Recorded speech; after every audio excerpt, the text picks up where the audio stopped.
இன்றைக்கு உங்கள் வாழ்க்கையில உங்களுக்கு விரோதமாக எத்தனை மனிதர்கள் மந்திரம் பண்ணி இருக்கலாம், பில்லி சூனியம் பண்ணி இருக்கலாம், யாகங்கள் பண்ணி இருக்கலாம், எத்தனை காரியத்தை பண்ணிருக்கலாம். பரிசுத்த ஆவியானவர் சொல்லுகிறார், அந்த சத்துருக்களின் வல்லமையை அழிக்க உனக்கு முன்பாய் நான் கடந்து செல்கிறேன்.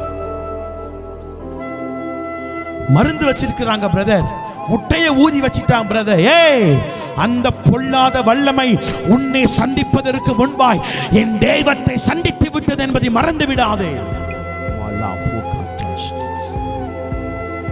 பழைய ஏற்பாட்டு காலத்து யுத்தம் தான் மாம்சத்தோடும் இரத்தத்தோடும். ஆனா கடைசி காலத்து யுத்தம் மாம்சத்தோடும் இரத்தத்தோடும் அல்ல, துரைத்தனத்தோடும் அதிகாரத்தோடும் இப்பிரபஞ்சத்தின் அந்தகார லோகாதிபதிகளோடும் வானமண்டல பொல்லாத ஆவியின் செயலிடும் யுத்தம் நியமிக்கப்பட்டிருக்கிறது. சிங்கத்தின் மேலும் மலு சர்பத்தின் மேலும் நீ நடப்பாய், பால சிங்கத்தை மலு சர்பத்தை மிதித்து போடுவாய். சர்பத்தையும் தேளை மிதிக்க, சத்துருவின் சகல அதிகாரத்தை மேற்கொள்ள நான் உனக்கு அதிகாரம் தருகிறேன். அடுத்து அப்பா சொல்றார் பாருங்க, ஏய், ஒன்று முன்னே சேதப்படுத்தாது.